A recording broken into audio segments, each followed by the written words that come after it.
এই মুহূর্তে দাঁড়িয়ে আমরা জানতে পারছি অবশেষে জালে তৃণমূল বিধায়ক দিলীপ মণ্ডল। অবশেষে দিলীপ মণ্ডল বিধায়ক, তিনি তৃণমূল বিধায়ক দিলীপ মণ্ডল, তিনি এবার পুলিশের জালে। অবশেষে এই মুহূর্তে বড় খবর, আমরা ছবিটা আপনাদের দেখাবো। অবশ্যই এই ছবি আপনারা কেউ ভুলবেন না, যে ছবি আপনাদেরকে দেখিয়েছিলাম প্রাসাদ এবং তার বাড়ি। বাড়ি বললে হয়তো ভুল বলা, একেবারেই ভুল, এটা একেবারেই প্রকৃত অর্থেই প্রাসাদ বলা যায়, যেখানে সুইমিং পুল থেকে শুরু করে একবার প্রতিটা কোনায় কোনায় আমরা দেখতে পেয়েছিলাম একেবারে বিলাসিতা ছড়িয়ে রয়েছে সেই বাড়ি। কিন্তু তারপর থেকে তার কোনো হদিশ পাওয়া যায়নি। অবশেষে দিলীপ মণ্ডল তৃণমূল বিধায়ককে ধরা গেল।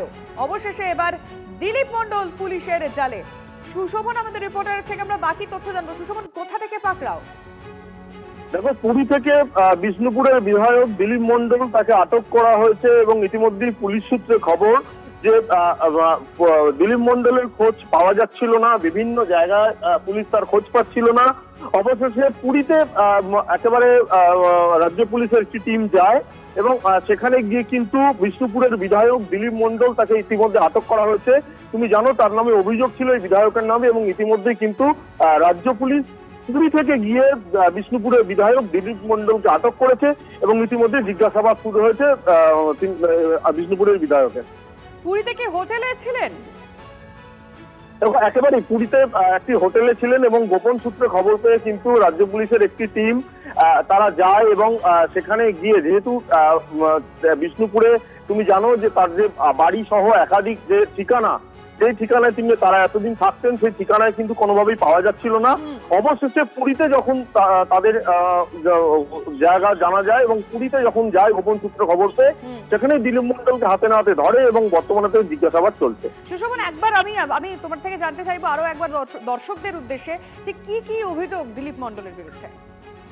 দেখো, দিলীপ মণ্ডলের বিরুদ্ধে একাধিক অভিযোগ ছিল। তুমি জানো যে তার বাড়িতেও কিছুদিন আগে পুলিশ হানা দিয়েছিল এবং তখন তার সেই বিলাসবহুল বাড়ি কিন্তু সংবাদমাধ্যমের একেবারে সামনে চলে আসে এবং তারপর হুমকি তোলাবাজি একাধিক অভিযোগ ছিল এবং সেই জন্য কিন্তু পুলিশ তাকে খুঁজছিল, যদিও কিন্তু পুলিশের নাগালে আসছিল না।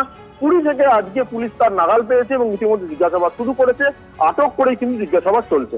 তুমি সঙ্গে থাকো সুশোভন, আমরা অবশ্যই দর্শকদেরকে জানাবো এবং ছবিটা বারবার দেখতে হয়, যে ছবি কখনোই বাংলার মানুষ ভুলবে না। TV9 বাংলা যেটা সবার আগে সামনে এনেছিল, বাংলার মানুষের সামনে এনেছিল সেই বিলাসবহুল সেই প্রাসাদের ছবি। আমরা আরো একবার দেখাচ্ছি, এই ছবি কার? তৃণমূল, মানে এই বাড়িটা, এই প্রাসাদটা কার? সেটা তৃণমূল বিধায়ক দিলীপ মণ্ডলের। কিন্তু কোনোভাবেই পুলিশ তাকে পাচ্ছিল না। পালিয়েছিলেন, কিন্তু কোথায় পালিয়েছিলেন? পুরীতে। পুরীতে গিয়ে তিনি গা ঢাকা দেওয়ার চেষ্টা করেছিলেন, কিন্তু শেষ রক্ষা হলো না। শেষমেশ ধরাই পড়ে গেলেন দিলীপ মণ্ডল। আমি আরো একবার চলে যাব আমাদের প্রতিনিধির কাছে। সুশোভন এই মুহূর্তে আমাদের সঙ্গে রয়েছেন। সুশোভন, অনেকদিন ধরেই পুলিশ খোঁজার চেষ্টা করছিল এবং অবশেষে পুরী থেকে গ্রেফতার করা হলো, ঠিক কোন কোন সূত্র ধরে?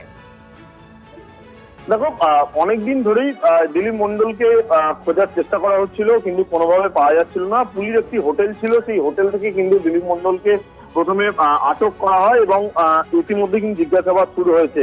স্বাভাবিকভাবেই কিন্তু এই যে বিলাসবহুল যে হোটেল, সেই হোটেলের এক্সিকিউটিভ রুমে ছিলেন দিলীপ মণ্ডল এবং তার বিরুদ্ধে হুমকি সহ একাধিক অভিযোগ ছিল এবং তুমি জানো যে যখন রাজ্য পুলিশ তার বাড়িতে যায়, পুরীতেই রয়েছে, মানে এখন কি আনা হচ্ছে না, মানে এখন সেখানেই আছে? তবে এই মুহূর্তে কিন্তু সেখানে জিজ্ঞাসাবাদ করা হচ্ছে এবং তারপর পুলিশ কিন্তু যে তথ্যগুলো মূলত জানতে চায় সেগুলো কিন্তু তারা পাবে এবং তারপরেই কিন্তু পরবর্তী প্রক্রিয়া শুরু হবে। এই মুহূর্তে কিন্তু জিজ্ঞাসাবাদ লাগাতার করা হচ্ছে বিষ্ণুপুরের বিধায়ককে। তুমি সঙ্গে থাকো, আমরা আরো একবার আমাদের দর্শকদেরকে জানিয়ে রাখবো, পুলিশের জালে তৃণমূল বিধায়ক দিলীপ মণ্ডল। পুরীতে পালিয়েছিলেন তিনি গা ঢাকা দেওয়ার জন্য, কিন্তু শেষ রক্ষা হলো না। পুলিশ শেষমেশ ধরেই ফেললো। অবশ্যই রাজ্য থেকে একটা টিম গিয়েছিল সেখানে, বেঙ্গল STF সেখান থেকে গেছিল এবং তারপরেই তাকে পাকড়াও। বিজেপি প্রধান মুখপাত্র দেবজিৎ সরকার আমাদের সঙ্গে রয়েছেন এই মুহূর্তে। দেবজিৎ বাবু, অবশেষে দিলীপ মণ্ডলকে পাকড়াও করা গেছে। পুরী থেকে গিয়ে পালিয়ে একটি হোটেলে ছিলেন তিনি, কি বলবেন? অবশেষে সবাইকেই পাকড়াও করা যাবে।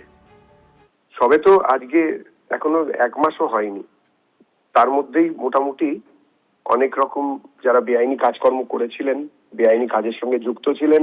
তৃণমূলের আমলে যারা জল জঙ্গল জমি ক্ষেতের ধান ঘরের লক্ষ্মীর মান নিয়ে যারা ছিনিমিনি করেছেন, বাজেয়াপ্ত করেছিলেন মানুষের গণতান্ত্রিক অধিকারকে, সবাই আসছেন, একে একে আসবেন। ঠেলাঠেলি করবেন না, লাইনে দাঁড়ান, একটু পরে সবাই চলে আসবেন এবং আপনারা সবাইকে দেখতে পাবেন। জগন্নাথ রিজেক্ট করে দিলেন, কি অবস্থা, ওখানে চলে গেলেন, তারপরে ওখান থেকে রিজেকশন ধরাশায়ী করেই গেলেন। এখন তো উত্তর দিতে হবে, ওই প্রাসাদের প্রতিটি ইঁটে কার কার রক্তের দাগ লেগে আছে, ওই প্রাসাদের প্রত্যেকটি করিবর গায়ে কোন কোন হতভাগিনীর দীর্ঘশ্বাস কান্না জমে আছে। এখন মানুষকে উত্তর দিতে হবে। আইন আমলে এসেছে, তারপরে আমরা সব জানতে আশা করি পারবো। অনেক ধন্যবাদ আপনাকে দেবজিৎ বাবু। অর্থাৎ এই মুহূর্তে দাঁড়িয়ে বিজেপির যে বক্তব্য সামনে এলো যে এভাবে এক এক করে সবাইকেই পাকড়াও করা হবে, যারা যারা পালানোর চেষ্টা করছেন তারা কোনোভাবে পালিয়ে বাঁচতে পারবেন না, ঠিক দিলীপ মণ্ডলের মতো। এখন অবধি একটু আমরা জানার চেষ্টা করি পুরী থেকে কখন কি আনা হবে, যেহেতু ইতিমধ্যেই বেঙ্গল এসটিএফ এর টিম গিয়েছিল সেখানে। লাস্ট কি আপডেট পাওয়া যাচ্ছে সুশোভনের কাছ থেকে জানবো। সুশোভন, তাকে ইতিমধ্যে জিজ্ঞাসাবাদ শুরু হয়েছে এবং ট্রানজিট রিমান্ডে আনার যে প্রক্রিয়া, এটা যে আনার চেষ্টা করা হচ্ছে। এবং ইতিমধ্যেই কিন্তু তুমি জানো যে দিলীপ মণ্ডল তার ছেলে, তাকেও কিন্তু গ্রেপ্তার করা হয়েছিল এবং তাকে অস্ত্র সহ গুলি সহ গ্রেপ্তার করা হয়েছিল। এবং এই জন্য কিন্তু আজকে একেবারে যে বিলাসবহুল যে হোটেল পুরীতে, সেই পুরীর বিলাসবহুল হোটেল থেকে কিন্তু তাকে ইতিমধ্যে জিজ্ঞাসাবাদ করা হচ্ছে এবং ট্রানজিট রিমান্ডে আনার যে প্রক্রিয়া তাও কিন্তু ইতিমধ্যে শুরু হয়েছে। এবং এই দিলীপ মণ্ডল তুমি জানো যে বেশ কিছুদিন ধরেই কিন্তু পুলিশকে কার্যত নজর এড়িয়ে বিভিন্ন জায়গায় লুকিয়েছিল। পুলিশ যখন তাকে সন্ধান করতে যায় বা খুঁজতে যায়, তখন সে দেখা যায় যে একটি জানলা দিয়ে সে পালিয়ে যায় এবং তারপর কিন্তু পুলিশ তার হদিশ পায়নি। অবশেষে পুলিশ তার হদিশ পেয়েছে এবং ইতিমধ্যে জিজ্ঞাসাবাদ শুরু হয়েছে। এই মুহূর্তে দাঁড়িয়ে বড় খবরে নজর রেখেছি আমরা। তৃণমূল বিধায়ক দিলীপ মণ্ডল তিনি পুরীতে পালিয়ে গিয়েও শেষ রক্ষা করতে পারলেন না, অবশেষে ধরা পড়েই গেলেন। একই সঙ্গে ছবিটা আপনাদেরকে আমরা দেখাচ্ছি, যে ছবি প্রথম টিভি9 বাংলা আপনাদের সামনে এনেছিল, যে প্রাসাদ দেখে চমকে গিয়েছিল গোটা বাংলা। এটা যে প্রাসাদের ছবি দেখছেন, যে বাড়ি দেখছেন, এটা সাধারণ কোনো বাড়ি নয়, তৃণমূল বিধায়কের বাড়ি। আমাদের প্রতিনিধিদের সঙ্গে আমরা কথা বলবো। আমাদের রিপোর্টার সৌভিক আমাদের সঙ্গে রয়েছে। সৌভিক, তুমি একেবারে প্রথম এই প্রাসাদে পৌঁছে গিয়েছিলে, প্রথম সেই ছবিটা দেখিয়েছিলে, কিন্তু কেন পুলিশ সেখানে গিয়েছিল, কি অভিযোগ ছিল, আরো একবার ডিটেলে। দেখো, অভিযোগ যেটা ছিল সেটা হচ্ছে দিলীপ মণ্ডল যেহেতু তিনি বিধানসভা ভোটে জয়লাভ করেছিলেন এবং তারপরেই কিন্তু তার এলাকা অর্থাৎ দক্ষিণ চব্বিশ পরগনা আমতলা থেকে মলঙ্গা পর্যন্ত একটি বিজয় মিছিল করেছিল এবং সেই বিজয় মিছিলে যে ম্যাটাডোরের উপরে অর্থাৎ যে হুডখোলা গাড়ির উপরে তিনি ছিলেন, সেখানে উঠে মলঙ্গাতে গিয়ে কিন্তু সেখানকার বিজেপির কর্মীদের উদ্দেশ্যে হুমকি দেন। তিনি বলেন যে তারা যদি বেশি বাড়াবাড়ি করে তাহলে তাদেরকে মারবে, এইসব বিভিন্ন রকমের হুমকি দিয়ে থাকে এবং তারপরে কিন্তু সেখানে বিজেপির যারা কর্মী সমর্থকরা ছিল তারা আতঙ্কিত হয়ে পড়ে এবং একাধিক অভিযোগ করা হয় দিলীপ মণ্ডলের বিরুদ্ধে এবং সেই অভিযোগের ভিত্তিতেই তারপরে দিলীপ মণ্ডলের বিরুদ্ধে এফআইআর হয়, একাধিক এফআইআর। এবং তারপরে কিন্তু সে সেখান থেকে অর্থাৎ যেদিনকে শেষ পুলিশ গেছিল দিলীপ মণ্ডলকে অ্যারেস্ট করতে, সে কিন্তু তার বাড়ি থেকে পালিয়ে যায়। সেই বিলাসবহুল বাড়িতে কিন্তু প্রায় ঘন্টাখানেক ধরে পুলিশের আধিকারিকরা, বিষ্ণুপুর থানার পুলিশ, র্যাব, তারা কিন্তু তল্লাশি চালায়, যদিও তাকে পাওয়া যায়নি। পরবর্তীকালে যেটা খবর পাওয়া যাচ্ছে, উড়িষ্যা থেকে দিলীপ মণ্ডলকে অ্যারেস্ট করা হয়েছে, সঙ্গে বেঙ্গল এসটিএফ এবং উড়িষ্যা পুলিশ সেখানে একটি বিলাসবহুল হোটেল থেকে তাকে অ্যারেস্ট করেছে। আজ তাকে ট্রানজিট রিমান্ডে নিয়ে আসা হবে। আরো একবার সবাই এই বিষয়টা জানতে চাইবো, কখন নিয়ে আসা হবে, একটু ডিটেইল আরেকবার বলো। দেখো, যেহেতু একেবারে তদন্তর প্রথম দিকে অর্থাৎ কিছুক্ষণ আগে তাকে এই উড়িষ্যার একটি বিলাসবহুল হোটেল থেকে তাকে অ্যারেস্ট করা হয়েছে, তাকে নিয়ে আসতে যেটুকু সময় লাগবে তাকে কোর্ট প্রোডাকশন করা হবে ওখানে, তারপরে কিন্তু বাংলায় নিয়ে আসা হবে তাকে। এবং তার বিরুদ্ধে যে একাধিক অভিযোগ অর্থাৎ হুমকি দেওয়া থেকে শুরু করে ভয় দেখানো, সেই সব কেসে কিন্তু তার বিরুদ্ধে মামলা শুরু করবে পুলিশ। একেবারে তুমি সঙ্গে থাকো সৌভিক। এই মুহূর্তে দাঁড়িয়ে আমাদের প্রতিনিধিদের কাছ থেকে যে খবরগুলো আমরা পাচ্ছি, দিলীপ মণ্ডলকে পুরীর একটি হোটেল থেকে তাকে গ্রেফতার করা হয়েছে এবং তাকে আনা হচ্ছে বাংলায়, কিন্তু কখন কি মানে সময়টা কি এই মুহূর্তে সেটা সঠিকভাবে বলা সম্ভব নয় অবশ্যই, কারণ এক্ষেত্রে কিছু প্রসিডিওর রয়েছে, অন্য রাজ্য সেক্ষেত্রে আনার ক্ষেত্রে বেশ কিছু নিয়ম রয়েছে, সেই সমস্ত নিয়ম মেনেই দিলীপ মণ্ডলকে কখন নিয়ে আসা হয় অবশ্যই সকলের নজর সেদিকে। পুরীতে গিয়ে হোটেলে গিয়ে শেষ সুরক্ষা হলো না দিলীপ মণ্ডলের, কিন্তু আমরা সেই ছবিটা আরো একবার আপনাদেরকে দেখাবো, যে ছবি দেখে আমরা প্রত্যেকেই কম বেশি চমকে গিয়েছিলাম যখন আমাদের প্রতিনিধি পৌঁছে গিয়ে এই প্রাসাদ সামনে এনেছিল। ছবিটা আরো একবার আমরা ফিরে দেখবো, আমাদের প্রতিনিধির পাঠানো প্রতিবেদন।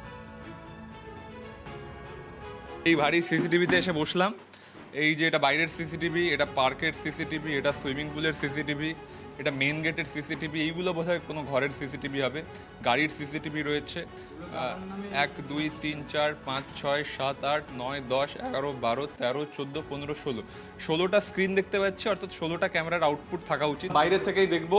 হ্যাঁ, প্রত্যেকটা ফ্লোরে 2-3টে ঘর আছে, হাওড়া ব্রিজের প্রতিকৃতি আছে, সুন্দর ডাইনিং টেবিল আছে, তার পাশে সোফা আছে।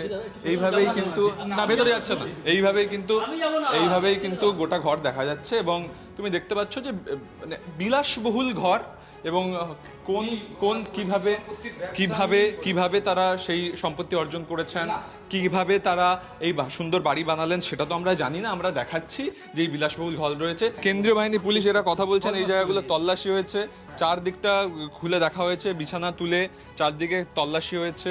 এই যে দিলীপ মণ্ডল, তুমি দেখতে পাচ্ছি দিলীপ মণ্ডলের ছবি রয়েছে, 5 বারের বিধায়ক, তার কম্পিউটারগুলো সব চেক করা হয়েছে। কি পাওয়া গেছে, কি পাওয়া যায়নি, এগুলো পুলিশ নিশ্চয়ই রিপোর্ট দেবে। এবং এইভাবে সার্চ হয়েছে। আমরা বাইরের দিকটা যদি চলে আসি, কুণালকে বলবো একটা আসতে। এখানে বসে কিন্তু সুন্দর করে একটা ভিউ পাওয়া যাচ্ছে বাড়ির সামনেরটা, আমি দেখাতে বলবো। সামনে সুইমিং পুল, তার পাশে বাগান, ওদিকে বিস্তীর্ণ এলাকা, ওখানে নতুন একটা বাড়ি হচ্ছে।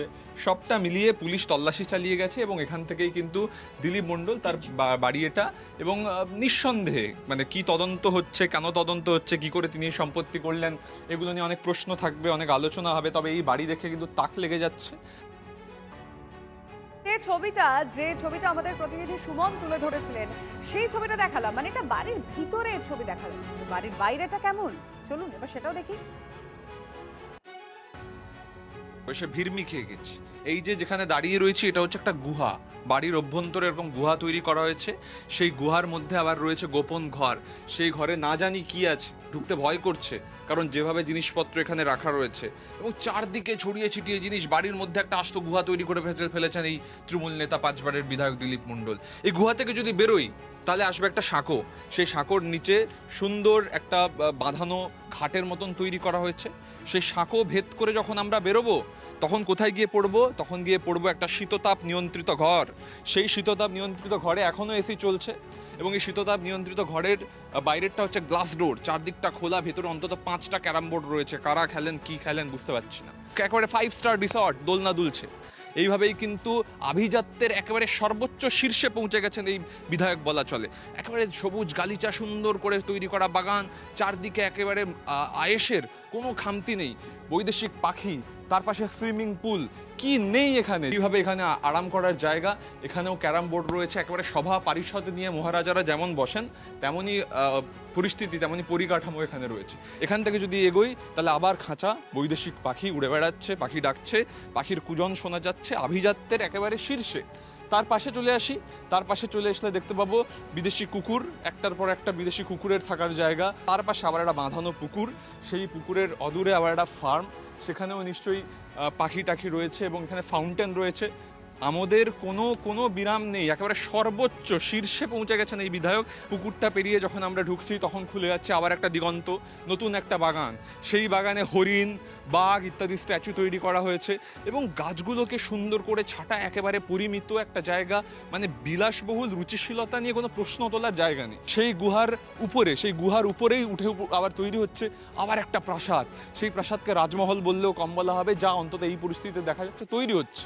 হয়তো এবারে বিধায়ক হলে বা আবার সরকার থাকলে বা অন্য কিছু হলে, কোনোভাবে অর্থ সংস্থান হলে এটা তৈরি হয়ে যেত। কিন্তু এখানেই শেষ নয়, এখানে তো শেষ নয়, সেখান থেকে আরও এগোলে দেখতে পাবো এই বাগান যেখানে শেষ হচ্ছে সেখানে একেবারে যেভাবে 5 স্টার হোটেলে থাকে একটার পর একটা মূর্তি, সেই মূর্তিগুলো রয়েছে বিস্তীর্ণ অঞ্চল জুড়ে। সেটা কোথায় শুরু কোথায় শেষ খোঁজ পাচ্ছি না, বুঝতে পারছি না। এগিয়ে যাচ্ছি, আবার একটা ঘর তৈরি হচ্ছে, কার বাড়ি এই বাগানের মধ্যে, কেন তৈরি হচ্ছে বুঝতে পারছি না। আবার একটা ফাউন্টেন, তারপরে আবার ওদিকে যাওয়ার রাস্তা, চারদিকে তৈরি হচ্ছে একের পর এক আভিজাত্যের ঠিকানা। এবং এভাবেই কিন্তু দাপটের সঙ্গে রাজনীতি করে এই এত কিছু বানিয়ে ফেলেছেন।